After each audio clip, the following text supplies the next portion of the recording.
and welcome to another Hoops and Dreams podcast. My name is Brian Fisher, and this is episode 7.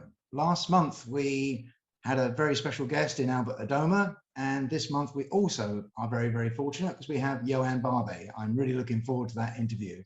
We're going to be putting questions to him from those forum members who submitted them. So in future, perhaps if you want to be a person who gives these questions to our special guest, perhaps you should join the Hoops and Dreams Forum yourself.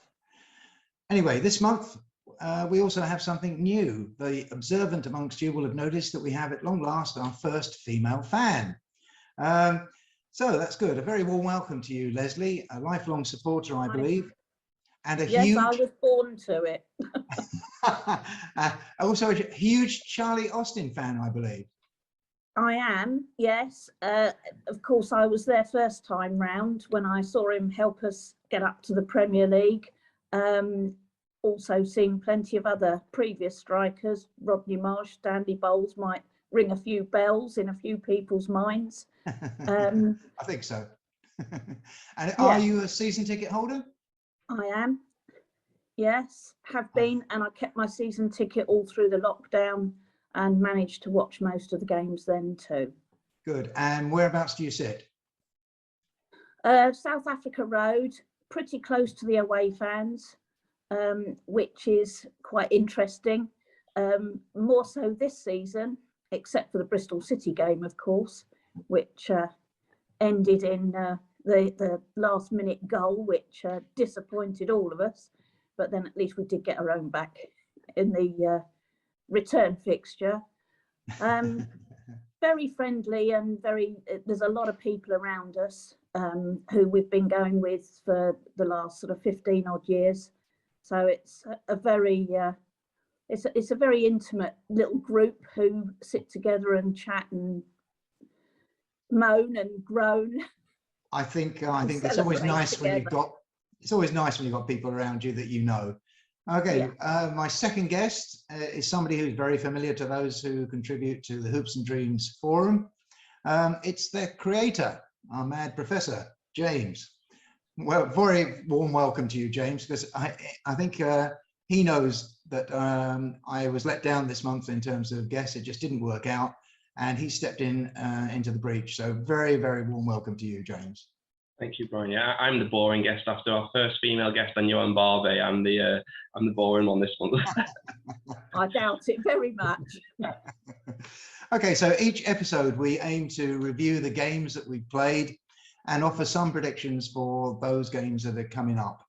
And hopefully we'll have along the way a worthwhile discussion too. As ever, we appreciate any positive feedback that you may provide. You can do this either on the Hoops and Dreams Forum or on our YouTube channel. Either is good for us. Okay, so let's start off with the matches that we played. And the first one that we're going to analyse is the home game against West Bromwich Albion. That was on the 15th of January. This is one surely most fans would have approached with some trepidation, I feel. After all, our record against the Albion has not been that good in the past. And they were recognised by most as the genuine automatic promotion contenders at the beginning of the season. However, it's not all gone their way. And they were just sitting one position above us in third place. So all pointed to a close game, perhaps with missing or unfit players making all the difference to whichever side that affected. And last month's podcast had all of us on there predicting a 1-1 draw. The result was a closely fought, and I mean that in the literal sense, contest, with the referee quite happy at times to let the play continue and the thuggery. Although he did bow to West Bromwich Albion's protest far too easily, I thought. The result, courtesy of an 89th minute cross from Chris Willock and a header from Charlie Austin, was a 1-0 victory for us. So Leslie, was this the performance you wanted? Did you expect it to be so physical? I did, but at the same time, I can honestly say it's one of the most enjoyable games. And I felt that right from the start, although I know Mark has said that we came out giving them too much respect. I can't see that, as we went in 0-0, which suggests that it was a pretty even battle for me. But I also thought that the second half, when we came out, we did tend to do a lot of the chasing. We chased down every ball, we attacked them, we showed that we've got the class to beat them, and we looked confident. And the players were saying, you could hear them saying to themselves, we can win this. Oh, that's good. And we did. Now we know you sit very close. It's that Willock coming through and crossing, and Willock and Austin, and I actually think that's a good combination. Willock seems to be able to do anything with that ball. I think we'll come on to that, but that's what the Reading game suggested. Okay, that's great. James, was this the result that you predicted? It was always going to be a close game, but I felt winning by a single goal in the last few minutes. A bit surprised. I don't think I predicted that we'd win. It was obviously going to be close, and it was. Is there anything better as a QPR fan than seeing Charlie Austin score a last-minute winner? I think it's like the ultimate, isn't it? But that match, it was an important match. I think if we do go on to finish, especially if we go on to finish top 2, up to that point in the season, we'd been beating teams up to a certain level, hadn't we? And then there was we had a glass ceiling. We couldn't beat Fulham or Bournemouth or West Brom. So to beat them, you can see in the matches that have followed now, it's added further to the confidence of the players. So just getting that last-minute goal, it could be a defining moment. We'll find out, obviously, over the next 18 games. But that was what was the most pleasing moment of that game, was not just to win in the last minute with Charlie Austin, but to beat West Brom and to lay down a marker that we are serious, because obviously it took us above them in the league. Yeah. And here we are, we're in this fight. Yeah, I think I made, this is the game that I made to the stadium with 30 seconds to spare, courtesy of South Eastern Railway. Just thank you very much, South Eastern Rail. And I felt that the team took a while yet again to get into the game. It was another case of sort of another poor start. We seem to have this all the way through this season. It takes us 10 minutes to sort of get up to mains power or something. I don't know what goes on. Anyway, so we started to just put the passes together. We started to look as if we were serious about this game, and it was only 0-0 at half time. So it was a pretty even first half. And yet again, in the second half, we had Mark Warburton saying something to them, whatever it is, that he should have said at the beginning of the match, because they came out, they were a far better side when they came out. They were chasing the ball, they were dominating wherever possible. Johansson and Field seemed to find space that they never found in the first half. They were making themselves available. They were moving the ball about because they were available. And the distribution was going out to the wings and to Willock.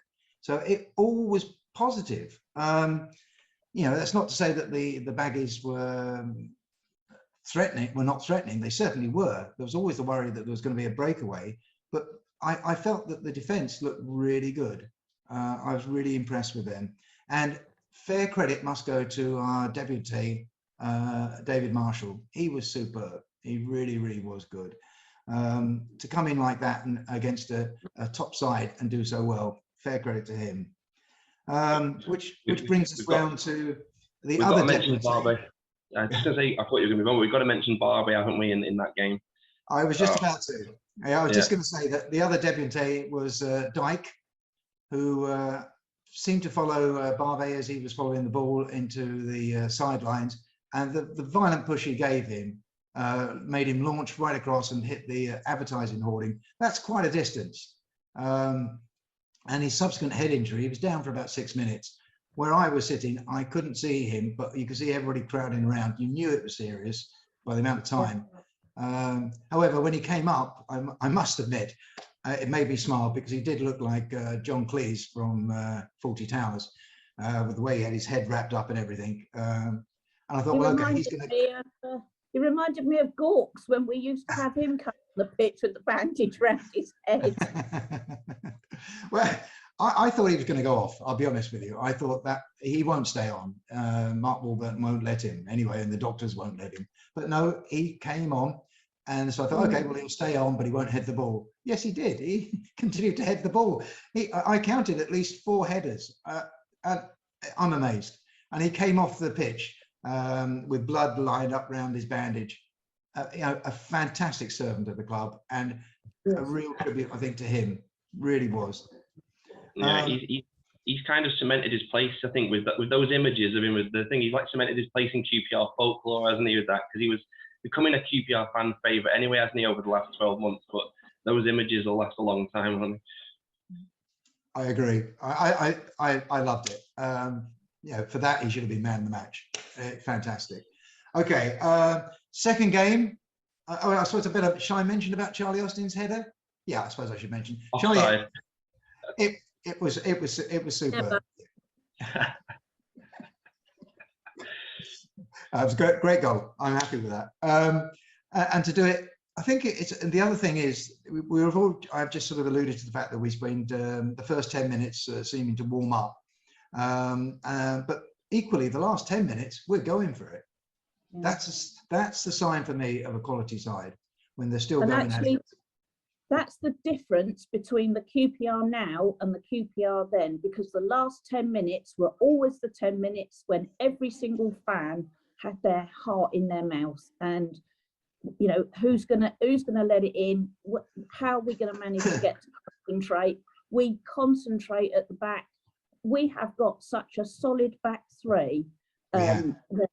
It's the best back three I've seen since we had Shitu and Carlisle at the back, who were a very solid twosome that we had back then. And I don't think we've had a defence since then that has matched these. And Warburton, he does seem to like a defender or 5 or 6. So I think, and I think his idea is that we attack from the back, and it's working. It is definitely working. And if anything, dare I say, if we go up, if anything is going to keep us there, it will be that back line. Yeah, can't disagree with that. Okay, our second game saw us being sent to Coventry, still without Diang and Chair, sadly, who were both away on AFCON duty along with Kake. And we're also without the injured Archer still. In fact, actually, we haven't heard any update on how he's doing at all, which is really sad, but I wish him well. Whilst we have spent time in the playoffs, Coventry have bounced around the mid-table area after a series of draws and losses. Surely this was one that we not only should win, but actually would. So starting with you, James, did you manage to see the game live? Or instead on QPR video? Mark Warburton said after the team's performance that it was below par, and we were lucky to get a draw, let alone a win. Do you agree with that statement? Yeah. Both managers said it, didn't they? Coventry managers were saying the same thing. We were lucky, but it just shows that grit and determination. Leslie then was just talking about the defence, and in that game it was more of a backs to the walls effort, and Dunn, Barbet, Dickey, all amazing. Dickey made 2 fantastic interceptions. One where he had to lift his leg up and kick it over the bar, and one where he had to slide after Marshall had fumbled it out. They just literally fight for every ball. They're just incredible, aren't they? It was a strange match though, wasn't it? Because I felt that there was 5 or 6 players could have been man of the match, but 3 or 4 players were off the pace. And so all the defence were amazing. Field was fantastic, but then you had Dazelle, Dykes. I know Gray scored, but apart from that, he was largely off the pace as well. And I think that's why we were a bit disjointed, because we had some people playing well and some people who were not. And we just had to grind it out, and fair play to us, we did it again. Well, you had Dazelle starting instead of Amos, perhaps, or even Ball, in replacing the injured Johansson. Did you feel that was a good choice? Dazelle, since Christmas, since that Bournemouth game at Christmas when he got sent off, didn't he? He's obviously been in and out of the team since then. But he had a good period through the autumn, and I feel like his confidence has maybe gone again. I don't know whether he's someone where we just bought in Hendrick, which we're probably going to move on to. I don't see how we fit all these midfielders in, and maybe Dazelle was someone who could have had a loan. I don't know, because I feel like if he's now not even going to be making the bench or something like that for the rest of the season, that could really harm his development and his confidence. He just doesn't look quite the same as he did in the autumn. Maybe he'll get it back, but if he's not playing, he's not going to, is he? And he's not going to get in ahead of Field and Johansson now if they're fit. And then you've got Willock, Chair, Hendrick all ahead of him. So is he going to be playing? And in that game, I don't know if he was trying too hard, I don't know, but he just seemed on the periphery of the action, whereas Field was everywhere, wasn't he? You could see the difference between the two. Yeah, I mean, there's very few easy games in the Championship, and this was certainly not one of them. Despite the early goal, courtesy of the Willock pass again and Gray's conversion, the R's struggled really to get into this in terms of dominating the game. In actual fact, they struggled to even attain the level of Coventry. This was another one of those games where we never really got going until the latter stages of the match. Coventry were allowed to dominate the midfield, with Dazelle struggling, really, I felt, to make an impact. And the wing-backs were being pushed back, so they were not effective when it came to attack. We should bear in mind that into this game, Coventry had only lost three matches at home. That's quite a good record. So it's perhaps no surprise that they had double the number of shots and actually shots on target as well. And eventually in the 49th minute, 49th minute, they equalised. 3 shots to our 8, which, sorry to interrupt, Brian, but again, going back to that back line, I mean, they have to be, you have to give them all man of the match for that, to actually stop. And nobody could have stopped that first goal. That was a cracker straight off out of, you know, at the edge of the box. I agree. But again, I did really feel that we'd never got going. We were never allowed to play. And obviously Coventry were the team that were on the front foot. And which was surprising because we've had such success away from home, and to actually have this sort of game come up and stop us, if you like. I just felt as well that Coventry ended up using bully tactics towards the end as well. I thought they became physical in not a very nice way, shall we say. And I'm surprised, and I can't remember the name of the player. I don't know whether it was Hamer or one of the others, but one of the players, he was very lucky not to get sent off near the end for a couple of the tackles and the challenges that he put in right on the edge of the 6-yard box. I think they became a bit panicky. Yeah, I think that's true. I think we improved as the game went on yet again. So after equalising, and there was nothing much we could have done about that. It was a superb goal.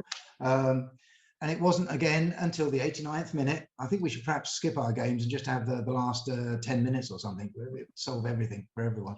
On the 89th minute, yet again, Willock's cross, after some superb trickery, was met in the penalty area by, amazingly enough, Albert Adoma to head in. What Albert was doing there, I have no idea, but I'm so glad he was. It was a really good header, and I mean, the celebrations everywhere just went berserk, and they were right to do so. So, Leslie, Mark Warburton chose to start with Willock just behind Gray and Dykes. So it's 2 strikers up front. Given that Charlie Austin had played okay in the previous game, he'd even scored, whilst Gray has been lacklustre. Do you feel that Charlie Austin was a bit unlucky? Yes, again, he's one of those players that he puts his heart and soul into every game, and if he misses a goal, he is so frustrated with himself. I liked the way that he put those players where they were. I want to go back to something that James said about Dazelle. I think he's a bit of a square peg in a round hole at the moment. I don't think he fits in. He doesn't seem to have the QPR luster about him. He doesn't seem, you look at the players, they all play for the club. They all play for the badge. And I don't think he's quite got that yet.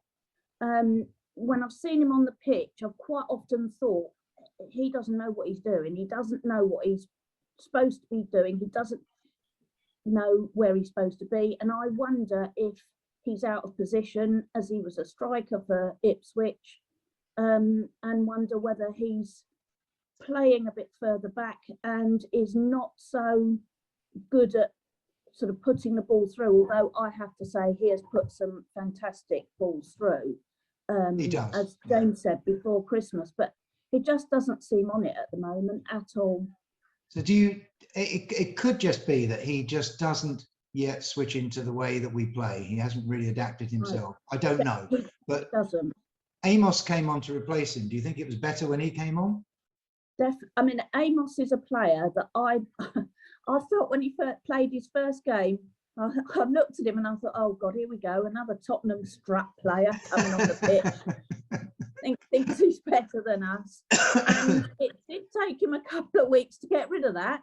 But once he did, and we have to say fair play to him for 2 awful injuries that he's come through, 2 cruciate ligament injuries that he's come through. I think he could be one of the best players that we have. He's got a lot of skill. He's got a lot of determination. He clearly has worked so hard on his fitness to come back. And I know we will come on to the goal on Saturday, but he does love that bar, doesn't he? Loves the bar and the underpost. I think it's the fault of the QPR groundsman. They've got those goals slightly off centre, I think. Definitely. I think you're right. Yeah. So also in that game. The one thing I will say is I also have a lot of respect for Mark Warburton for only giving him an hour on the pitch, because those injuries I know are they finish a player. Look at Martin Rowlands. He never really came back after his second one. And I do feel that he will be a very important player for us next season. So to nurse him back like that, I think is definitely right. But I do think he needs to start. Okay, so talking about sort of subbing, which we are really, in that game, as well as Dazelle being replaced by Amos, you had Thomas replacing Andre Gray and Dykes being replaced by Charlie Austin. Do you think those changes, the latter ones, were sensible? I mean, Thomas was getting a good start after his under-23 performances. Yeah, Thomas has taken a long time to warm.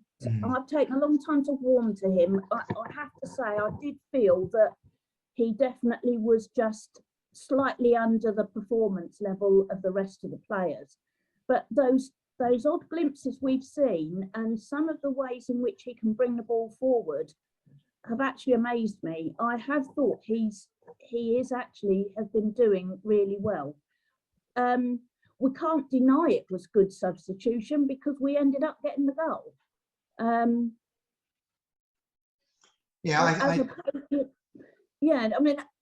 I don't know. Gray, I don't think Gray lasts a game. I think Gray is a great first half player.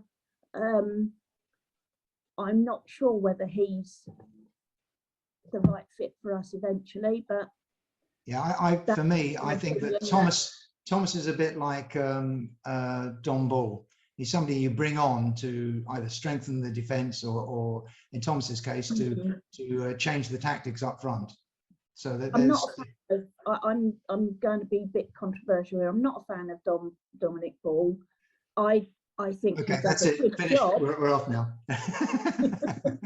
He does a good job, but I'm not quite sure I think he goes in for balls too soon. He's very quick. He gets a lot of yellow cards, a lot of being told, back off. I've watched some of his tackles and they're a bit, and we don't play like that. That's not our game. But with a good development. Okay. Sorry, I've said something. I agree, by the way. I agree. Don Ball isn't for me either. And if you watch Sam Field and look at him compared to compared to Dominic Ball, Sam Field's always in the right place at the right time. Don Ball, for me, is always arriving just after the action's moved on, and that's why he gets... And then he there may be truth in that. Okay, we better move on because we're running out of time here, I think. On to match 3, which was the rearranged home match against Swansea. And that was a Tuesday evening fixture. Like Coventry, the wheels had fallen off of the Swans promotion bid, and they were languishing at the bottom of mid-table. Yet another side that we should have been ruthless with, I felt. The starting lineup was Marshall, Dickey, Dunn and Barbet, of course, with Ottobio at right wing back alongside Field, the returning Johansson and Wallace. Up front, we had Willock, Amos and Austin. So another interesting combination up front. I said on the forum that this was yet another opponent we should be ruthless with. Indeed, as so often this season, we allowed our opponents to grow into the game. In all honesty, Swansea were the better side for the first 10 minutes or so. Slowly though, we grew into the game with the best chance of the first half falling to Charlie Austin, but his header went straight at the goalkeeper, sadly, and was anyway wrongly declared offside. So at half-time, it was 0-0 with a lacklustre performance from too many players, really, when you thought they'd have something to prove. I said on the forum that Ottobio looked dangerous, but he looked dangerous for both sides, I felt. I wasn't sure what you could trust him with. If he can find a more difficult way to pass an opponent or pass a ball, he will. He doesn't do anything simple. So I also said that on the forum that we needed to bring on Dykes, Adoma and Thomas. And so eventually that came to pass with Wallace, Amos and Willock coming off. Sadly, it was either a little bit too late or just not enough to get that goal. So a scrappy game that saw the Isles pick up 3 yellow cards, and Swansea amazingly only get 4 yellows and a red for Dirty Downs. But it ended up as a goalless draw. So Leslie, do you think this was a fair result, and what could Mark Warburton perhaps have done differently to win? I did, as I said to you previously, I just felt Swansea came to just put the brakes on us. I just felt they came to stop us playing. I felt they came to just try to. I think they played for the draw. And if you look at the game they played against Hull at the weekend, they had a much more open game, and they paid the price. With Hull beating them 2-0. I just felt that that was all they thought they would probably get out of the game.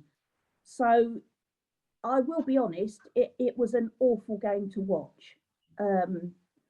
I lost interest, if I'm honest, and I do at some of these games.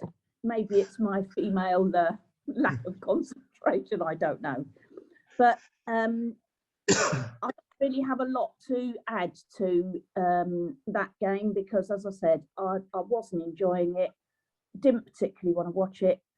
Swansea, though, they were well organised, I will say that. I'm not sure we could have done anything else to get a different result because of the way Swansea played. I will say my lovely Charlie was very lucky not to get a red card at the end as well, thank goodness. But I just felt it was a horrible game, and I don't actually think, maybe James has got some better insight into it, but I certainly didn't think Warburton, if he'd done anything different, we would have won. And in fact, I think we were, on reflection, we were lucky with the draw. Swansea could have nicked it at some point, although they didn't have much on target. It was one of those games that you thought could go against the grain, which has happened to us in the past. But as I say, no, not a lot to add to that one. That was one I'd like to get and move on. James, what about you? Was anybody there who gave a standout performance? Man of the match, maybe?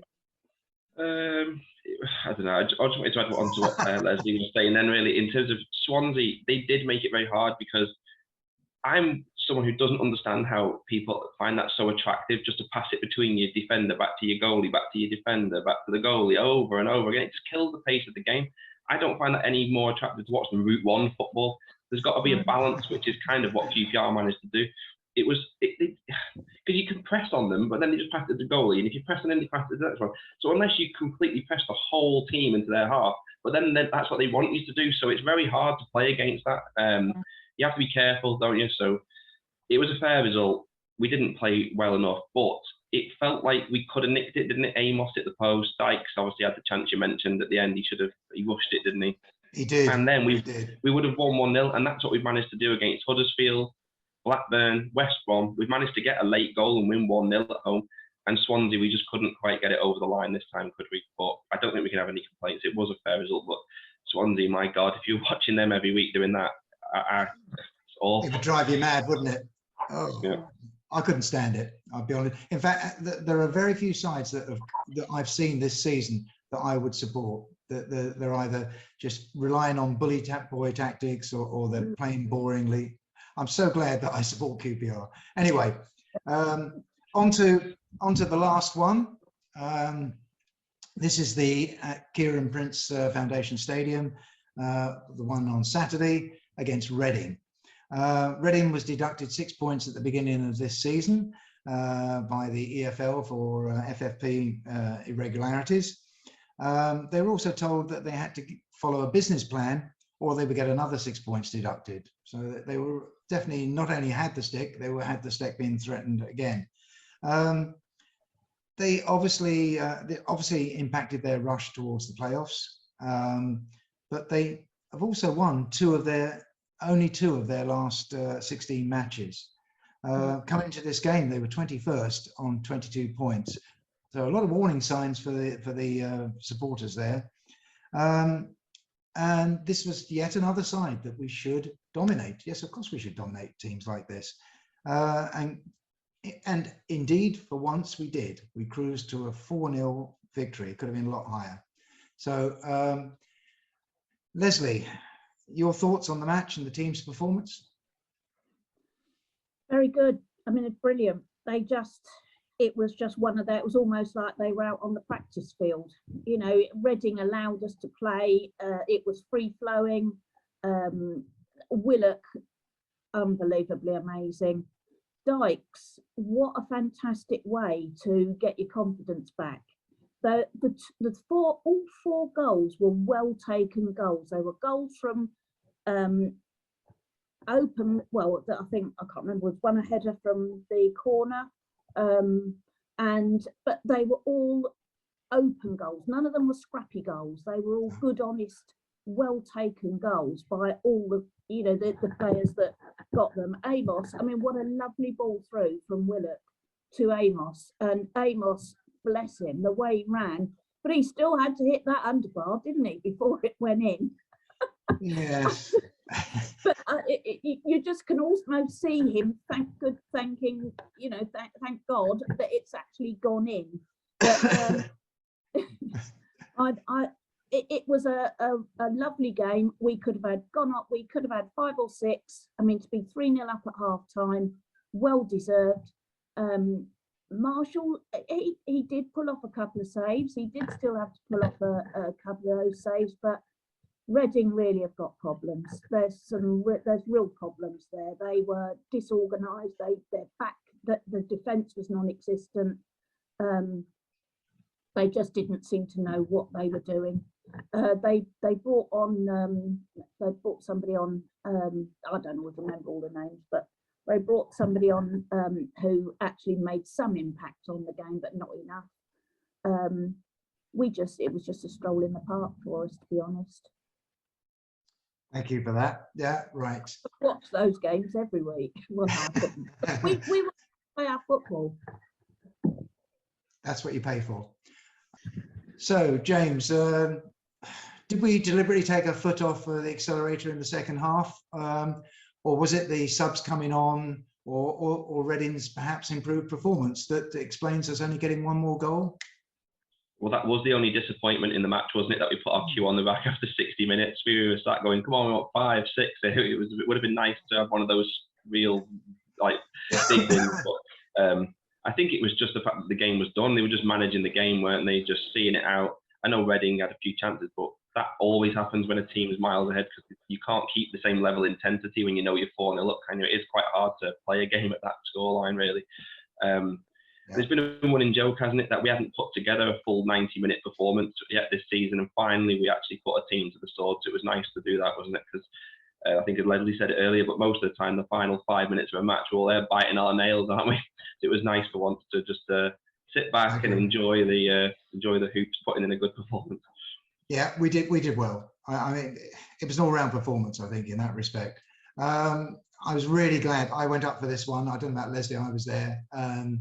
And I sort of thought, is it going to be worth the suffering on the rail journey? But in fact, everything went perfectly well. I got there, we had a beautiful game. I came home on a everything worked out well. For me, there was a few early signs of Reading being threatening, but they were well contained at the back. And the R's made their day really a miserable one for them. Ball players were being attacked as soon as they got the ball, and we were regaining possession. We were passing crisply and effectively. But above all, suddenly we were putting our chances away very, very well. This was a side that we should be playing every week because we can't go wrong. We really can't. Anyway, from those 4 league games that we've just talked about, the stats show that we have won 3, we didn't lose any, and we drew 1, which gave us 10 points for that period. And we scored 7 goals during this, which always looks nice, and only conceded 1. So David Marshall did let 1 in. So the goal difference of +6. We're still 4th in the table. Nothing has changed there. We're on 51 points. The extrapolation for the end of the season would be 84 points. To put that into some sort of comparison thing, Norwich had 97 when they went up. So that gives you some idea. So all pretty good. Now, last month's guests, which was Nick and Tony, they joined me in trying to predict, as you're going to in a few minutes, those 4 games. And neither of us got QPR against West Bromwich Albion. We all went for 1-1 draw, thinking that would be a tough game. And we actually won it 1-0. Coventry against QPR, all of us got it right. We all said it would be a 2-1 victory. QPR against Swansea, none of us got that right. None of us predicted a 0-0 draw. We all thought we'd win by some shape or form. And Reading, nobody predicted a 4-0 one. What a surprise. But we all went for a victory. So all 3 of us got 2 correct ones, and one of those was the correct score. So let's see how we do with you guys now. Starting off with the 4th round FA Cup one. We'll talk about that separately from the league ones because that's the one coming up next. We're playing Peterborough. It's on Saturday, the 5th of Feb. Leslie, your thoughts and predictions on this match? Well, for me, Peterborough are in a pretty poor position. Not dire. They're in a very poor position at the bottom there. They still have a chance. We've got a lot of games to go. So I would say they'll be looking to try and keep their league position going up a bit. I think they'll want to go up. I think they'll want to stay up. I think they'll concentrate on that. I think we will win, but as we've always been in the past, we're not a great one, except for Everton, of course. We're not a great cup side. We've shown that. So come on then, give us a score. Sorry? 2-0. 2-1, did you say? 2-0. 2-0. Oh gosh. Okay. James, what about you? Are you going to win? Peterborough are there for the taking, aren't they? They're probably surely having to now turn their concentration to the league because they're in dire straits, aren't they? But this is QPR, the FA Cup. As much as on paper we should win these games, if we do win, it'll only be the 2nd time since 1997 that we've made the 5th round. So historically speaking, it doesn't matter who we're playing, how much we should be winning, we tend to lose. And by the way, no one should listen to my predictions. I'm bottom of the prediction league, so ignore everything I'm saying anyway. But I'm going to go for Peterborough 2-1 like it was earlier in the season, because especially when we take a big following as well, it doesn't seem to have I know Coventry won, but it didn't work earlier in the season, did it? I'm going to go for the same result as what happened there, 2-1. Massive disappointment, and I suppose the only positive will be that we can then concentrate on the league, can't we? Good. Oh, last week. It was really last podcast. The predictions were all exactly the same. It was really scary, really. This is all going to be diverse, I think. Right. I mean, I agree with you, James, that the Posh tend to sort of dominate games, and particularly at the back, they're very strong when it comes to heading. Maybe Dykes will change all that. Who knows? Based upon the previous matches, Mark Warburton is not going to put in a soft side. He's going to go for it. So on paper, we should win. But bear in mind, as you quite rightly say, James, this is QPR. But Peterborough are in the relegation zone and surely need to focus on that. So my prediction is a narrow 1-0 win. So I'll settle for that, I think. Right, not a good one. Okay, so let's get on to the league ones. I'll take all of yours, if I may, Leslie, all in order. First of all, on the 9th of February, which is a midweek game, we're playing Middlesbrough at home. Yeah. Come on then, what do you reckon? Well, they've been in form. Mowbray always does a good job, but they've got to come a long way. We've had good results against them at home. I'll go for a 1-0 win, nicked at the last minute. Okay, and Barnsley, QPR? Another one like the Peterborough one, but Barnsley are pretty dire. I'd like to think we'd do another Reading on them. I think I'd go for a 2-0. Okay, that's good. Millwall, always a tricky one. Tough one. Never underestimate Millwall or Gary Rowett. They've had some really good wins, beat West Brom, but as we know, they've got problems. I think I'd go for a 1-1 draw on that one.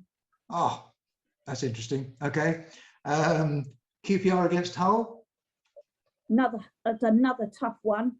They've had some good results against the top teams. They beat Blackburn 2-0, Bournemouth 1-0. I think they could beat us, but not at our own ground. I think I'll go for a draw on that one. 1-1? 2-2? 0-0. Oh, okay. No, that's it. That's cool. And QPR against Blackpool. Another tough game. They've had a few mixed results. They drew with Fulham, which gave them confidence. I think we'll beat them though, because I think we play against the better teams. So I'm going to say, I don't know whether we're not getting it. I'm still going to go for 1-0. Okay. I think we've had our Mardi Gras. Although I did go to the Blackpool game after I've just been on holiday, no sleep. And I said, wouldn't it be nice if we won 5-0? And we did. Right. Hopefully you'll say that for one of these matches. The final one is Blackburn against QPR. A must win. We have to win this in order to reverse the positions. So I think it will be another game, hopefully like the West Brom, but the second half in both halves. I think we'll pinch that as a win.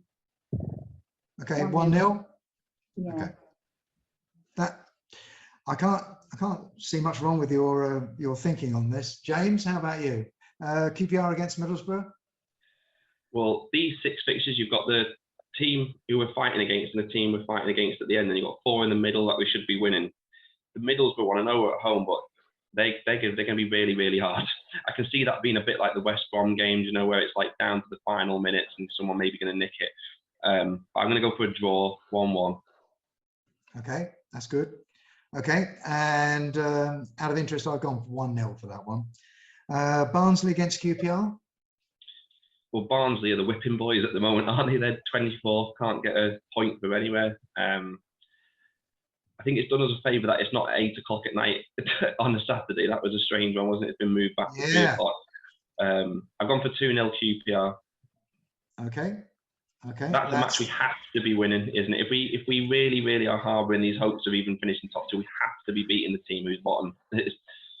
Yeah. Unassailable logic.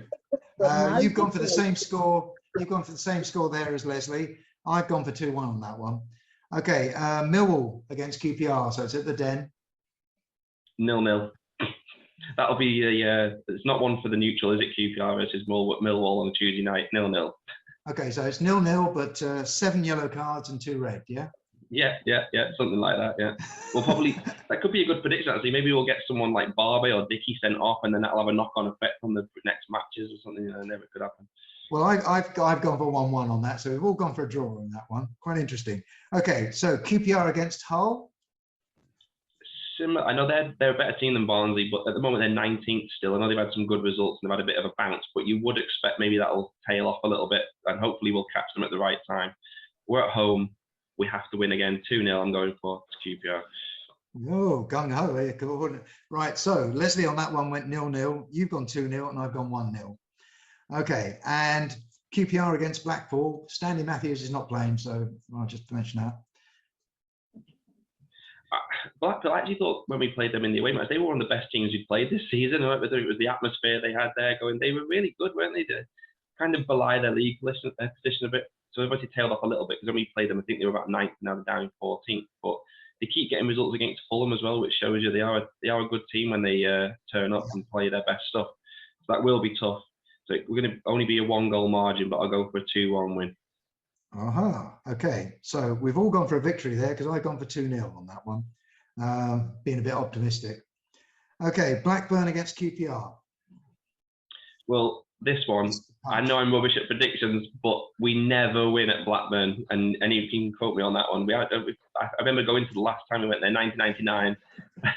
I was much younger, no wife, no children, and that's how long ago it was. So we are not going to beat Blackburn. I've gone for 1-0 defeat, and that will be the test of how we bounce back then in March. And you can look forward to that on the next podcast. Good. Oh, right. Sorry, I missed that. What was the result? 1-0 to Blackburn. It'll be a narrow defeat. God. If you look at all Blackburn's recent matches, they're all pretty close, but they seem to not concede many and grind them out, don't they? And we just do not win at Ewood Park. Okay. I know I'm going to probably regret this. I'm going 0-0 on that one. Okay. Thank you for that. Let's see how we do. We've had a fairly good set of results. Actually, it's been a very good set of results in the last 4 games. Really nice to do a podcast when we're in winning ways. But this also, I think, is going to make it very, very difficult for the next question. Leslie, who is your player of the month and why?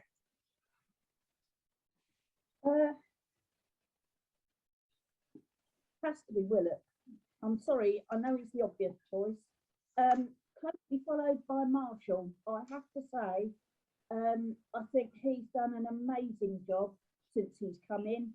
He's taken on board the team. You see him organising the defence. The defence are clearly, very confident with him behind them. But Willock nicks it from my point of view. I've watched him grow from that beginning player when he came on for odd little bits, odd times as a reserve. And I've said to my brother, who I go with every week, he's got to play him every week. He's got to play him, and then we'll see the skill. And well, he has stepped up to the plate because obviously Chair's not been there, so it's all fallen on his shoulders. And in all fairness, aside from the fact he's still not tracking back and defending enough for me, aside from that, I think he's done superb. So I understand why you've gone for Willock, and I think it's a nice thing that you mentioned David Marshall as well. James, where are you going to go with this one? Willock is the player of the month, isn't he? It's a boring choice, but he's got 5 assists. he's just become a little wizard on the pitch, hasn't he? I think he's getting up to like the level of Eze and Tarat, really. I mean, he really is. It's a big statement to make, but he's absolutely unbelievable. Teams are now just resorting to just having to try and foul him. He's got that good. We get the ball to him, and his crossing is unbelievable. Look at his goals. He set up Austin with the cross, Adoma with a cross, Dykes the other day with a cross. I have to wonder why he's not taking the corners, because his crossing ability is fantastic. I know we did score from one, didn't we, with Johansson crossed it for Dunn the other day, but if he can cross a ball like that, you have to question why he doesn't take the corners, but that's a different point. The only reason I think he may not take the corners, and perhaps I'm wrong on this, is perhaps he doesn't have the power to get from there to get across to the goal. I don't know. I mean, other than that, I have no idea. His placement is absolutely superb. It really is. When he's on the edge of the goal area, the way he lobs the balls over, beautiful. Anyway, okay, I understand why you went for him, you two, but of course you're wrong. For me, the player who has not missed a minute of playing time almost since footballing records began, and even carried on for the rest of the game after suffering a serious head injury, courtesy of Dyke the Thug. I refer, of course, to Yoann Barbet. He's continually glossed over. When he came, I must admit, I wasn't a huge fan of him. I just thought he did okayish. But he, in a back three, is superb on the left. And time again, you'll see him suddenly appear on the right, covering for something that Dickey didn't quite get. He's the last chance guy who suddenly appears from nowhere. He's the guy who stops the ball going in the net. For me, he's been superb. So I think it's just time to recognise him. So yeah, on Barbet, he's going to get to his 2-year anniversary of starting every league match, because he last missed a match, I think it was the 8th of February, and our next league match isn't until 9th of February. 2020, by the way, it was the last one he missed, I think, or something. So he will. I looked at it the other day. He definitely gets to it. So it'll be over 2 years since he last missed a league match now, when we get to our next one. That's just unbelievable. Especially when you consider it was amidst a pandemic as well. You know, the odds of it, everything, the injuries, the smash to his head, just little niggles. Last season, we were playing matches every 3 days. It's probably one of the most unbelievable records we've had, really, because, like you say, put it in that context, it is incredible to stay fit, to stay COVID-free, all of that. It's amazing. Okay, that's good. Okay, the last one I was going to come through was about the January transfer window snapping shut last night at 11 o'clock. I thought we'd quickly go over this if we could. So Jeff Hendrick came in at the last minute along with Dion Sanderson. James, it was widely reported that Mark Warburton was looking for an additional centre-back. He got that. And a striker. There was also talk about a wing-back of some shape or form, but that was only a rumour. So we got Dion Sanderson. We got Jeff Hendrick. Let's just talk about Sanderson for now. Do you think that this was a good choice? Well, it's a little bit of a strange one, because you said it there yourself. He was meant to be looking for an additional centre-back, and we haven't really ended up with an additional centre-back. He's just brought in Sanderson in place of Device, hasn't he? Yeah. I can understand why they've done that, because he obviously is looking at the end of the season thinking, if something happens to one of my centre-halves, I need someone who I know is going to be there. And with Device, he's not got that guarantee, has he? When you turn to him, he's out injured himself. So I understand it from that point of view, but I thought the whole point was we were meant to be getting someone else to increase the amount of players we've got in the squad, and we haven't. So I like the signing, but I still think we're short as soon as we get an injury. So it is a little bit odd. If something happened, say Dickey was, if Dickey sent off, Sanderson plays, we don't actually have anyone on the bench, do we? So it's still strange. The only logic I can see to it, for what it's worth, is that Dunn and Barbet are left-footed, and Dickey and Sanderson are right-footed. So there is a balance there. I can see some sort of logic to it, but I appreciate what you're saying about Device going, and Conor Marston come to that. It does seem a bit strange. Leslie, same for you really, but in terms of Jeff Hendrick, not a striker, but a right midfield player. Surprising choice? I think he's a bit of a strange choice. I think he's a choice that we've gone for at the last minute. He will add experience. He will add the Premier League touch. He's got plenty of Premier League experience. So the only reason I can see him coming in is for him, if we're looking to promotion, he brings that Premier League class to the midfield and maybe can help the youngsters get some idea, a bit like Charlie Austin as a mentor on the training field and in that sort of aspect. But going back to Sanderson, I think he's a good buy. The minute he came on, he was organising. Well, he showed his intent straight away. Yes, he was. And he started organising that defence. And I wonder whether, although he's only on loan till the end of the season, there's an idea of him staying on a more permanent basis. I have my doubts. I have some doubts about Dickie. We've seen him make some fantastic clears off the line, but we've seen him make some mistakes too.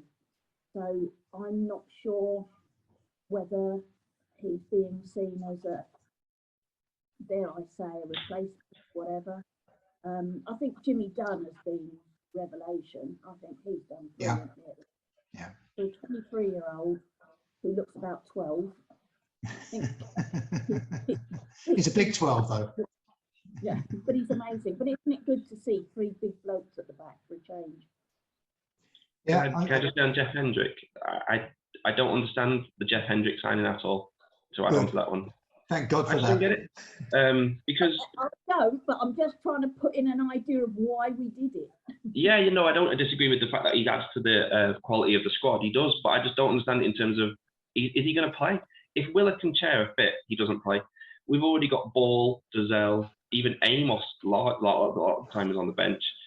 Thomas can only get a few minutes here and there. Where's Hendrick going to get game time? I don't know. I know he improves the quality of the squad. He does.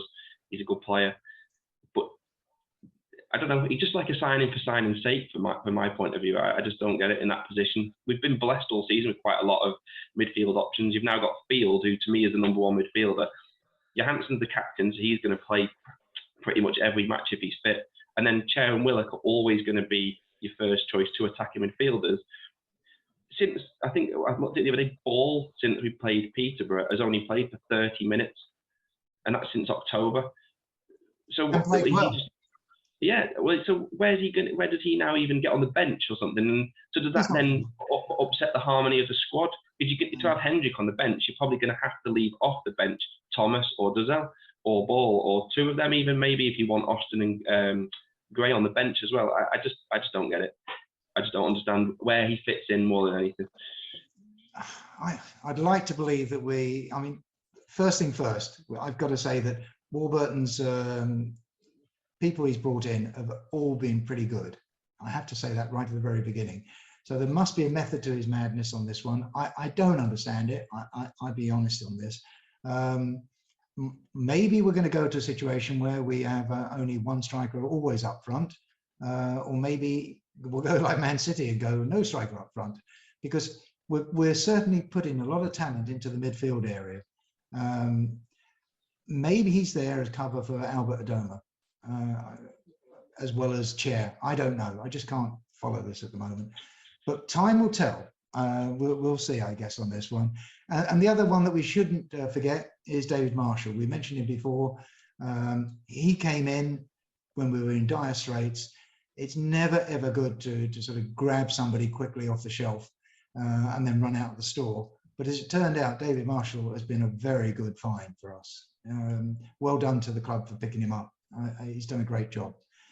So we've discussed the players coming in. I think I should quickly mention those that have gone out on loan. I should also mention that we haven't sold anybody, which was, I think, a little bit of a surprise. I thought with Chair being away in AFCON and not playing, he wasn't going to get poached. But I sort of somehow thought that Dickie might, or even Willock. But so let's thank the QPR gods for that. So those who went out on loan, Dylan Barnes has gone out to Yeovil, and that makes a lot of sense. Aaron Drew's gone out to Weymouth, and Duke Mckenna has gone out to Torquay, all seaside clubs down in the West Country. And Jordan Device has gone to Fortuna Düsseldorf, and I suspect that we won't see him back from there. Amit Bansal McNulty has gone to Crawley. He went back to Crawley. Conor Masterson and Charlie Kelman are both at Gillingham. And I suspect for Charlie Kelman, this is a make or break one there. He's really got to do well. So any thoughts on those loans? Charlie Kelman, I don't think we'll see him back, especially if we go up. Conor Masterson, I like him. I think he's got a great potential. Would like to see him back at some point. But as we've seen, we've got a bit of a dearth of those central defenders. I do think we would be or should be looking more at wing backs at the moment, or if we go up, I think if that's the style of play we're going to continue with, I think that's what we should be looking for in the next transfer window. The other youngsters I'm not familiar with, I'll be quite honest there. So Duke Mckenna, I have him down as the next best thing. He could be. I will see if I'm right. I think he came on Everton game and yes, didn't look phased at all. I thought he put some good balls through, and he took a penalty without even batting. So for me, he's possibly the next player that we'll have and hopefully keep. Yeah, I was just thinking, Batache, I haven't mentioned him. I don't know quite what's happened with him. Yeah, he has gone out. I think he's had his chance. I see him going to another championship club, to be honest. Well, he needs playing time to develop, and he's not getting it. That's been the trouble. And I mean, you could equally say the same about Ote, who's out there still, and I don't think he's going anywhere either, sadly. Ote's not a player anymore. He left last summer. summer. Yeah, you're right. It's not. It's true. He's gone. I think he might be at Salford. That's right. I don't know if he's still there. He did go there a few months ago, but I think he was on like a short-term deal. So I don't know. I think he's still there. You're right. He's signed. I think he's signed. Depot, has he gone for good? Sorry, who? To Depot? Yes, I think he's gone. No, he's on loan at Sheffield Wednesday, but you can't imagine he coming back. It's about 5 or 6 years now since he made his debut, and he's never stepped up, has he? Unfortunately. Now, if you compare Albert Adoma with him, there is no comparison, is there really? It's fits and starts with Shadipo, whereas Albert Adoma is the complete package.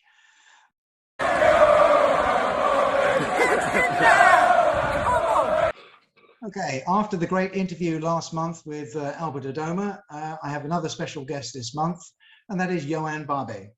A very warm welcome to you, Yoann. Thank you very much.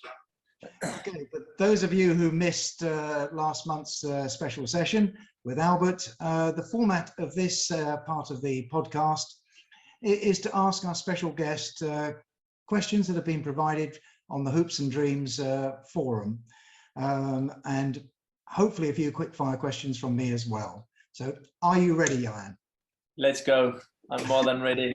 Okay, the first one is from me. You've played 87 games, I believe, 87 league games in a row without any breaks. You've started them and you finished them. And I'm reliably told that on the 8th of February, that would be 2 years without a break. It's a remarkable achievement. Are you also aware of this and proud to have played so many games? Yes, I'm aware of it. I read 89 the other day, so I don't know if it's 87 or 89. The higher is the best. But yeah, obviously I'm really proud of it. Long may it continue. If I can reach 100, that would be a really good one to be proud of. But obviously I want more. But the main thing is to be good on the pitch as well. I just don't want to play games to see, I have another game. I want to be consistent and the best as possible. And at the moment it's going quite well. I think better than quite well. Much better than quite well. Yeah, thank you. Yeah, no, it's all good at the moment, and fingers crossed I can and we can carry on this way. And I didn't know it was 2 years on the 8th of February. So yeah, hopefully I'll be there on the 8th of February to have that 2 years. But yeah, that's quite impressive. If you would have told me that before, I don't think I would have trusted you. But here we are, and hopefully many more to come. So, okay, I guess the big question, and in fact somebody actually mentions it later on, to what do you attribute the fact that you've had no injuries or suspensions that have enabled you to play so many games in a row? I just take care of my body much more than I used to do. And I would say it's more outside football where I benefit the most from being injury free in terms of food, what I'm eating, the recovery.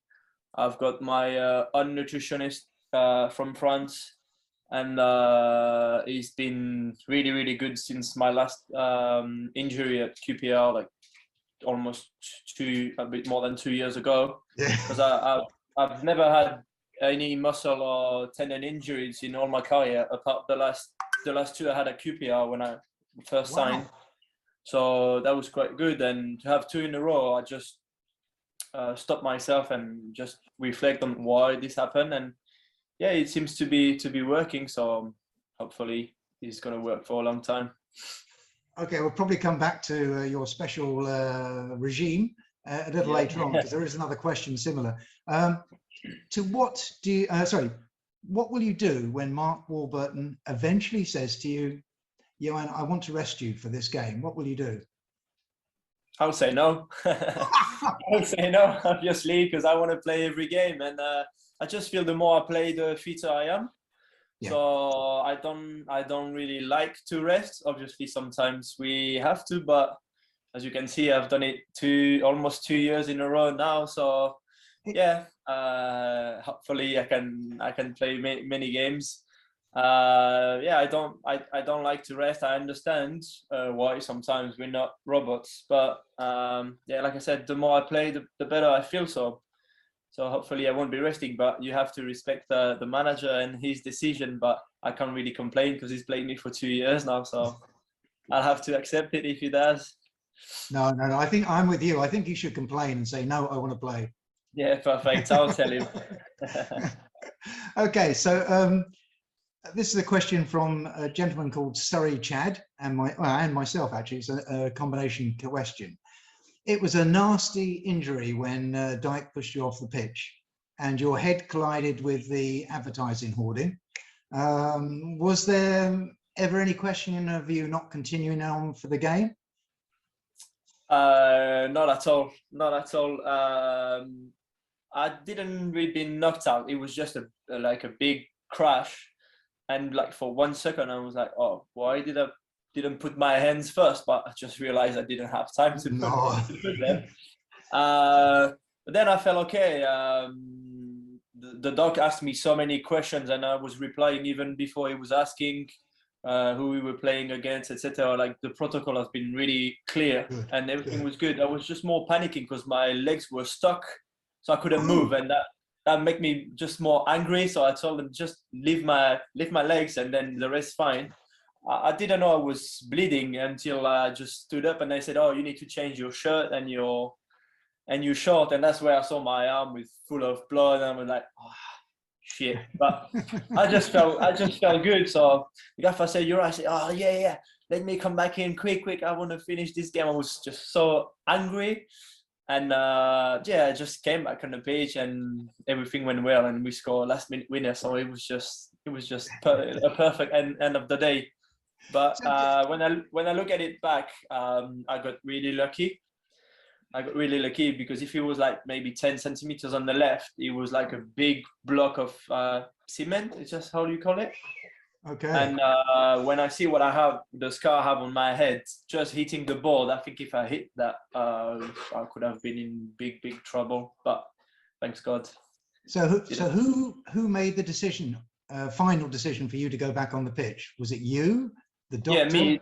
Yeah, obviously it was me because I wanted to do it, and it was also the doctor because all the questions, all the answers were good. Everything was clear. There was no concussion, nothing. So I had extra tests after the game.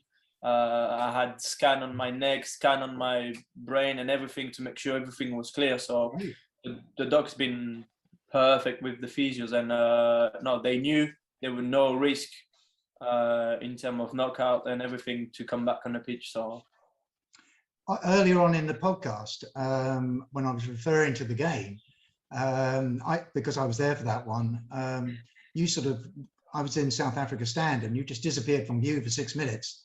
And then when you came up, you're all wrapped up in bandages. You looked a bit like sort of Basil Fawlty from, and I thought, well, okay, even if he goes back on the pitch, it'll only be for a few minutes whilst they warm up somebody, don't know who, to replace you. But no, you stayed on. So I thought, well, okay, he'll stay on, but he won't head the ball. But I counted at least 4 times that you headed that ball. And I know you came off with blood on the front of there, but obviously where you must have upset the injury. But fair credit to you. That was really amazing. Yeah, thank you. Yeah, I think it was more the adrenaline and everything. I was just, there was no chance I was not finishing this game, and I was so angry at the time against the guy who just pushed me, and the referee didn't blow the whistle. He just gave a throw in, nothing.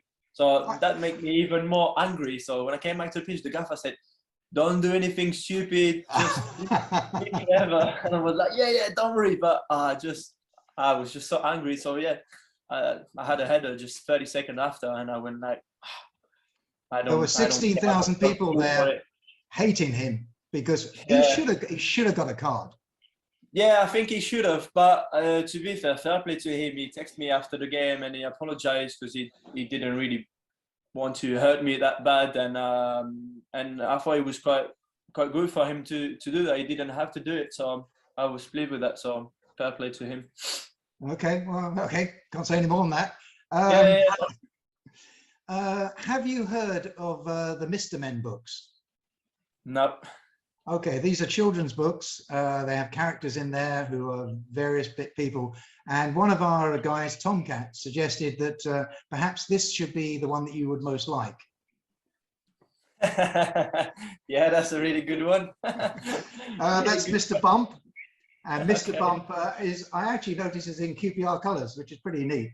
Yeah, okay. Well, that's a really good one. Well done. You're going to have to ask somebody else about those, I think. Perhaps Simon will be able to tell you about those. I'll try to have one blue and white for the next game, no problem. Okay, from Northwest Hoop, he says to me that you represented France at youth level. Yes. But are you eligible to play for any other country? I don't think I am. I'm full French. I had few countries who came over to me and asking if I had families around, and I checked with my grandparents, great-grandparents, and there's just French blood. No chance. So no, I don't think I can play to any other country. That's a shame. Okay, well, maybe one day we'll get you playing. Maybe we'll get you playing walking football for the France side. You know, who knows? Okay. Another one. I've got 5 here from Tomcat, one after the other. So after a while, you're possibly the first name that goes onto the team list, which is a hell of an achievement. So how do you keep your fitness level so high that no QPR fan can remember the last game that you ever missed? Do you have any special training? You've already said that you've got special nutrition. Do you actually have a special training regime as well? No, like I train normal with the lads. When we recover, I recover. When we train, I train. The thing is, I don't train hard a lot because we played every 3 days. So it's more about recovery and everything. So it's more, what I eat at home when we do a big session and where we don't. And that's a big part of it. I just drink a lot of water. And just try to every morning when I can just do a bit of plank and core. I don't do much, Okay. But yeah, that's what I do almost every day, and it seems to work. I would like to do a bit more as well, but sometimes I just feel it's a bit too much at times. But yeah, no, it's more outside football, the food, my nutrition, especially at home. That's the key. And this is not from Tomcat. This is from me. I meant to ask this earlier on. When you came home from the match, all wrapped up in bandages and whatever, did your wife? I presume you're married. Not yet. Next year. I proposed this year. I will be next year. So your fiance, did she look at you in shock? Not really. She was scared when it happened because she didn't really see it live, and then she saw the game was stopped and she was trying to find me, and she said, "Oh, where's Yoann?" And everyone turned to her and said, "Oh, that's him on the floor." So she was a bit shaking for 5 minutes, but as soon as she saw me back on the pitch, then she realized I was quite fine. Okay. She was a bit scared when she saw the picture of the scratch because it was quite open and I had like 8 stitches. So Whoa. That's where she was a bit shocked. But I told her, I'm fine. Look, I've played the game. I just had a really stiff neck. So I was a bit more worried about my neck, having done something around my neck. Oh, whiplash. But after 2-3 days, everything was clear. So no, she was just panicking for 5 minutes. And but then after that, she was not alone. There were a lot of people worried. Yeah. I can understand. Okay. Second one from Tomcat. He says, do you prefer playing in a back 4 or a back 3? I think back 3 suits me the most. But I don't mind playing for the back as well. I've played a lot for the back, especially at Brentford when I came over. So I can play both. But I think it does suit me, and I think it does suit the team as well, the way we play. So I would say 3 at the back. Because I can go more forward, take more risk in the passes, and you always have someone to back you up, or either 2. So if I have to pick one, I'll say 3, but I feel comfortable with both. Yeah, I was saying earlier on in the podcast to the other guests, I was saying that what's really special about the way you're playing at the moment is suddenly seeing you appear over on the right-hand side where the other 2 on the back 3 have suddenly been in trouble, and you've come across and made a last-ditch clearance or something. That has really been, and vice versa, of course, they've helped you out. But it's really good to see the combination of the 3 of you working so well together. Yeah, thank you. Yeah, no, I think we start to have a really good relationship together, and I think you can all see it on the pitch the way we've been defending the last few games. We only scored conceded once, and it was a top corner from a corner. So no, we're doing well, and we help each other a lot, and hopefully it's just the beginning of a lot of more clean sheets until the end of the season. They're looking good, those clean sheets. Yeah. So Tomcat also asked, you seem to have taken to us QPR fans, and you seem to care for the club. Do you feel part of the QPR family? Yes, of course. I would have not said that almost 2.5 years ago when I signed. It was quite difficult to come from Brentford and arriving here. Especially I wasn't really good as well in my first 10-12 games where I had given penalties away, red cards, on goals. So I had the Brentford fan who didn't like me, and then QPR fan who wanted me to go back to Brentford. So I was like, well, you need to turn things around because only you can do it. And yes, I think since then, I went back from injury. I did quite well, and I've been enjoying my football. And I just play with full passion every time. And I'm not trying to show off to have the fans in my pocket or whatever. It's just the way I am on the pitch, and they seem to like it, so that's perfect for me. But of course, I feel like part of the QPR family because I think it's a family club as well, and you guys and all the clubs do everything very good outside the pitch, and that's why we're all succeeding at the moment, and it's not finished. No, it's not. You're absolutely right. You've played now for both QPR and Brentford, and Tomcat asks, but which do you prefer the most? What a trick question. I mean, yeah, what a tricky question. Of course, I'll say QPR. No, I say QPR. I really enjoy my time at Brentford for sure. It was my first time in England, and I've learned a lot, and I owe them a lot for why I am now. But now I'm at QPR, and I think I went to a different gear with QPR as well now, with a lot of help from the manager as well. And no, obviously QPR 100%, and hopefully, like I said, many more good memories to come, and hopefully we can make you all guys proud at the end of the season. Chris G asked you to think back to when we played Coventry at home in last August. Yes. This is asking a lot, I guess, but yeah. You don't score very often. So thinking about the goal that you scored in that match, have you ever struck a sweeter shot on goal? No, I don't think I did. I would have preferred this one to go in instead of the other one, to be fair. But I still managed to get a goal, which was the main thing. But yeah, no, I don't think I had a better strike. I had some good goals, but it wasn't that pure. But it wasn't a goal. And next time, I still have a few games. yeah, that's true. That's very true. Okay, another one from Tomcat. So, which do you prefer, scoring a goal or or the team keeping a clean sheet? Which satisfies you? I'll say scoring a 1-0, so I get the goal and the clean sheet. But no, obviously as a defender, a clean sheet, because I know with the quality of the boys we have up front, every time we get a clean sheet, we almost 95% of the time get a win. So I'll say clean sheet 100%.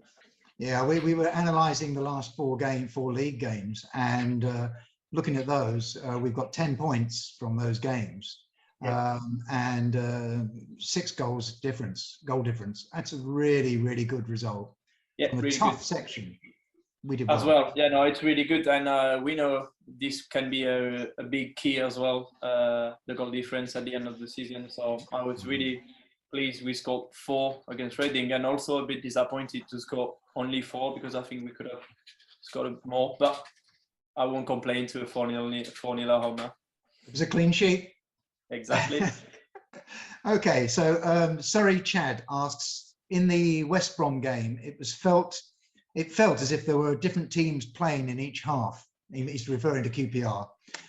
What was said at half time to produce the really improved performance from the team? Well, we know we finish all the games quite really well. We're quite strong to finish games. The good thing was it was 0-0 half time, and it's a shame it wasn't the case against Bournemouth, where we conceded just before half time. And that's exactly what we said. We said it's 0-0, and they're not as good as we expected, and we were not great that first half, so we knew we could only be better, and we just been much better in the second half, and I think we deserved that win. And yeah, we were due one against them, because we lost 2-1 away from home, and it was a really tough one to take. So yeah, beat them 1-0 and go in front of them in the table as well was perfect. And yeah, now we're 6 points clear of them with 1 game in hand, so we're in a good position. Yeah, you're absolutely right. For us also, I think it was a really exciting game. We only wish that Mark Warburton would say at the beginning of the game what he says in the half time. Yeah, I know, but if we give everything first half, maybe then we're gonna drop the standard in the second half. So we better to finish well. You know, I mean, you're probably not old enough to remember this, but the Liverpool side of the 60s, they used to under Bill Shankly, he used to push them in the last 10 minutes. He said, "That's when other teams tire. That's when you need to push harder, because there's more opportunity." And that's what QPR seem to be doing. Yeah, 100%. It's a bit like the Fergie time as well. Yes. With Man U, where the last 10-15 minutes, they just go all in and try their best, and they've been really successful. But yeah, it shows on the statistic. We finish the games really well. Maybe, I don't know if we're top of the league of that, but we're not far off. So doing well. That's good. That's where we take most of the points. So long may he continue. Sorry, Chad also asked, what player at QPR outside of the first team should the fans be looking out for in the future? Who's coming through? It's a really difficult one to say because there's not many players training with us. Oh, right. There's a few, but I think Saint Clair can be a good one. Physically, he's already at the top level. Now you just need to get more minutes, maybe on loan to get better. But yeah, he's one of them. Stephen is doing okay as well. Now he went on loan. I think that was the best thing for him to do. So hopefully he can perform well and then come back and be with us in the preseason. Yeah, I think he's gone to Torquay. I'm sure he'll be very welcome there as well. So yeah, that's good. For him. Yeah, and I mean, of course, you've got Connor Masterson and Charlie Kelman at Gillingham. So yes, of course. Yeah, for me, they're not the youngsters because they've been playing a bit. I know, you're right. And, that's true. Yeah, but yeah, of course, Connor's been doing well at can't remember where he was. Cambridge. Yes. He's been well, and now they're both to Gillingham. So yeah, hopefully they can save the club. That would be a good achievement because they're struggling a bit. They are, most definitely are. Okay, so sorry, Chad then says, I'm sure that you've seen how many managers operate, and Mark Warburton in particular, because you've had 2 spells with him. So do you have any ambitions to manage yourself? Not really. I think I'm going to stay away from football after football. Just because I've been busy every weekend since I'm 5 years old.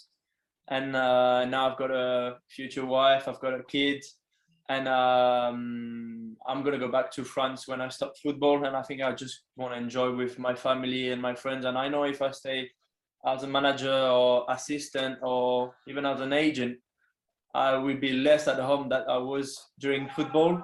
Yeah. So, and yeah, my future wife wish I'll be at home more often. So I don't think I'll be in football, but never say never. But I don't think I'll be a manager.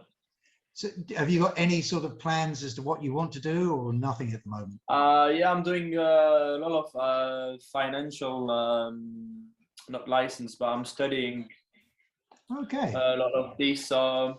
Yeah, maybe this is something I like to do when I go home after training.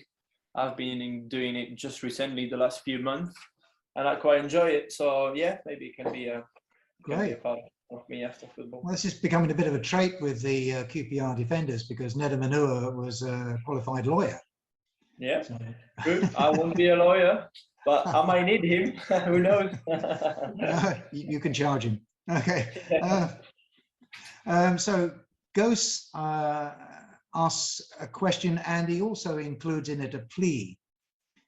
What is your contract situation? Will you be here next season? And then in brackets he's put, please. Good question. No, I have so many messages every day or after every game. So I mean, I'm an end of contract, as everyone knows. So now we just see at the end of the season what the offer will be, and we see from there. But at the moment, I'm just focused on playing well and make sure we do something special at the end of the season. I think you know that we all want you to stay. Thank you. So I'm not going to keep you for too much longer, because I appreciate you probably want to get off home and whatever, but we have a quick fire 10 questions. Yep. So hopefully they won't take very long. Yeah, no problem. What is your favorite food? Magret de canard. It's French. Oh. French red meat. Ah, okay. Yeah. Okay. Is this recommended by your nutritionist? After a game only. Okay. Who at QPR makes you laugh the most? I'll say Rob Dickey. Really? Okay, that's good. That's good. Yeah. And who is the noisiest? Is it still Rob Dickey? Noisiest. Chaz likes to talk and moan a lot. Yeah, I think Albert said something about that as well. Yeah. What is your current car? Current car, it's a Mercedes GLE. Nice one. That's good. That's good.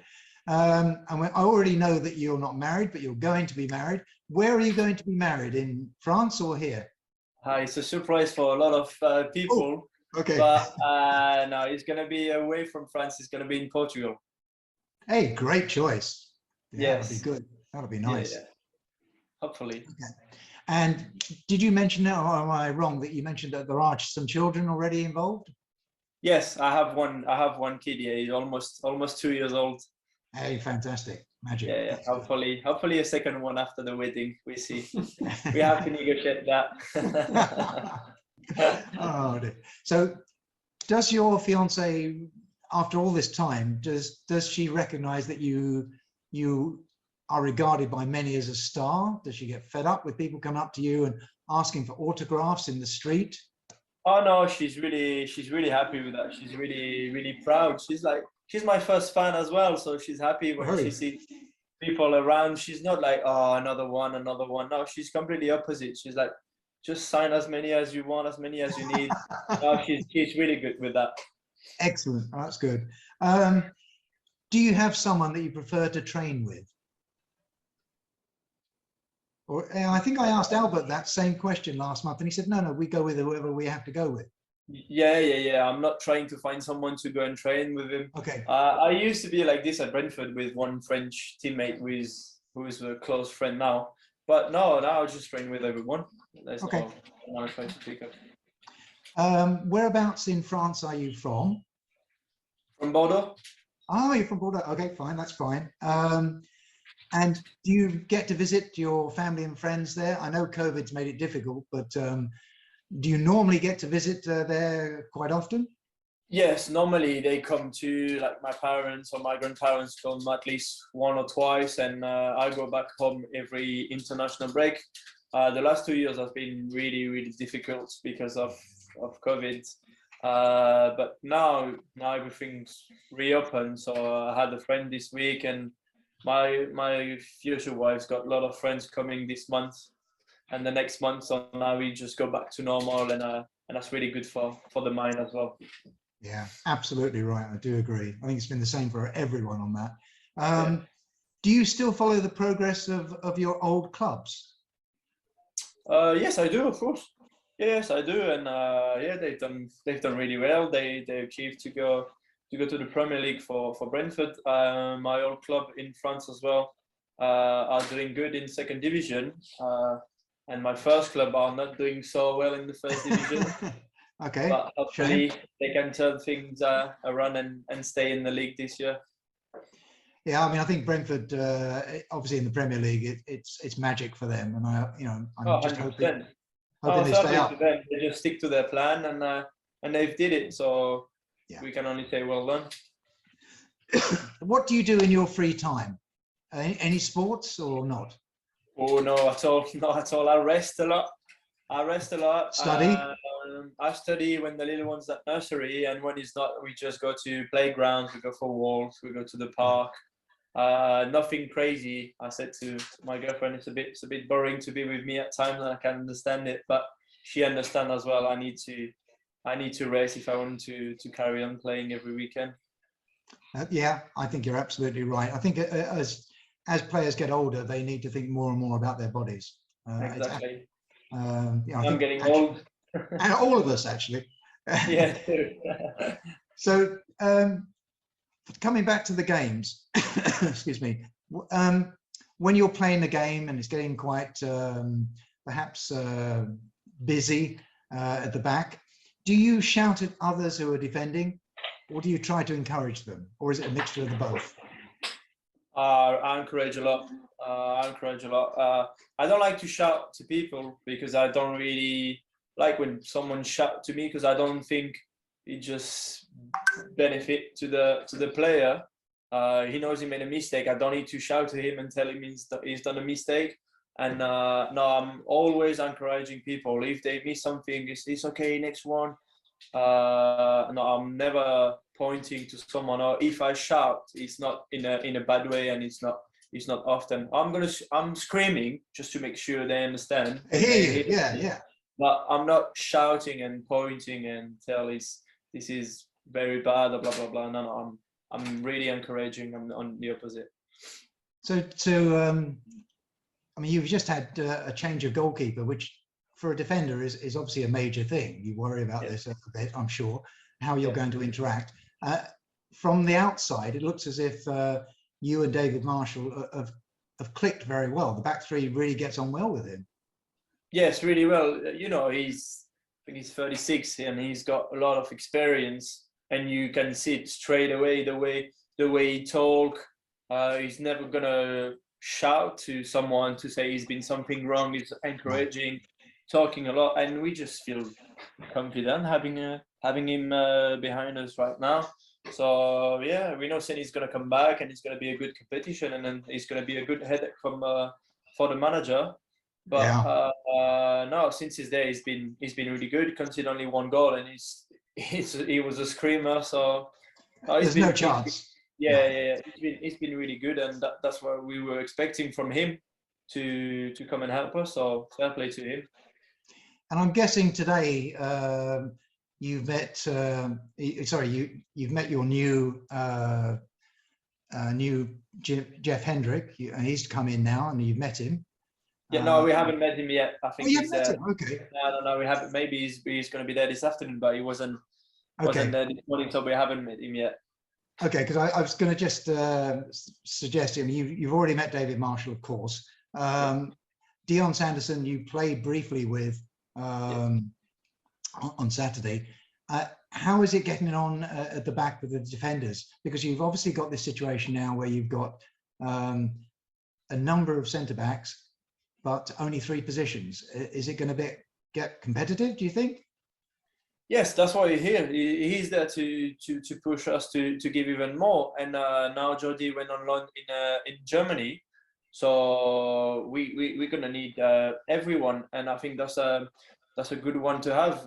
You can have only just 3 centre backs. If someone's getting injured, if someone's not doing well or gets sent off, you need someone else. And he's a young, talented player. He's done really well at Birmingham this season, and I think he did really well when he came on over the weekend as well. So no, it's a good boost for everyone. No one's sure to play in the next game, so that's what we need: competitiveness to make sure we get the best of everyone. I think all 4 of you, when I'm sort of looking at the way you play, all of you have the possibility to surge forward with the ball, and it's really interesting to watch other players covering for you as you move forward. But the confidence with the ball as you move forward, all of you, it's really, really good, really positive thing. It's something that adds to the way QPR plays, without a doubt. Yeah, thank you. That's what the manager wants, and that's why we play 3 at the back. He wants technical defenders who are able to just drive the ball or find good passes, and that's what we do in training to make sure we do it our best during the game, and seems to work quite well. So it's good. Yeah, I think it's worked out very well. Thank you very much, Yoann, for this. No problem. It's been really, really good. Thank you. Thanks for having me. I enjoyed it. It was great. All right. You look after yourself and have a great wedding. Thank you. Have a good great season. Exactly. Thank you very much. Thank you. Bye-bye.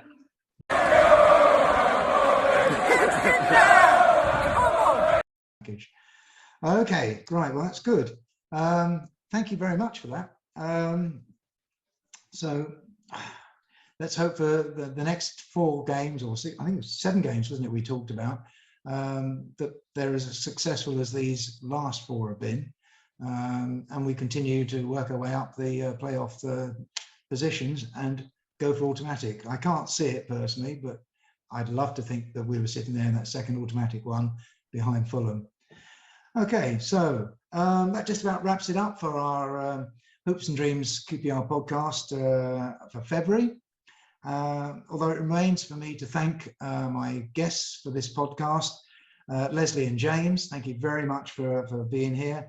My special guest, Yoann Barbet, our fantastic editor, Dave Barton, and my long-suffering wife, Yvonne, for again been shoved out of the living room.